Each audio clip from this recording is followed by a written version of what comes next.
வணக்க மக்களே, எல்லாரும் சும்மா இருக்கையில் இந்த வீடியோவில் என்ன பார்த்துட்ருக்கோன்னு பார்த்தீங்கன்னா, இன்றைக்கி காலையில் வந்துட்டு இடியாப்பு புளிஞ்சம் பார்த்துக்கோங்க.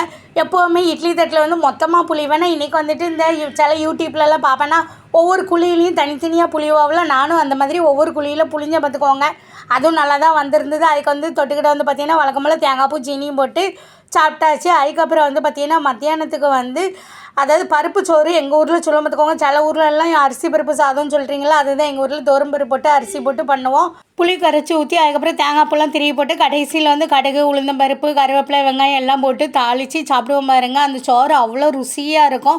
இதில் வந்து வீடியோவில் பார்க்கும்போது ஏதோ புளியோதரை மாதிரி இருக்கும், ஆனால் அப்படி இருக்காது. பார்க்க வந்து மஞ்சள் கலரில் அப்படி தான் இருக்கும்.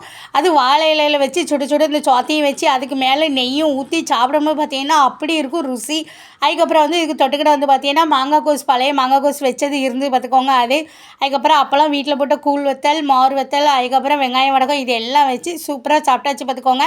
இதுக்கு வந்து தொட்டுக்கிட்ட இதுதான் நல்லாயிருக்கும். உருளைக்கிழங்கு வறுவல் இந்த மாதிரி ஐட்டம்லாம் இதுக்கு வந்து தொட்டுக்கிட்ட நல்லாவே இருக்காது. ஊறுகாய் இந்த மாதிரி அப்பளம் வத்தல் இதுதான் நல்லாயிருக்கும் பார்த்துக்கோங்க. எங்கள் சேனலை சப்ஸ்கிரைப் பண்ணுங்கள் மக்களே.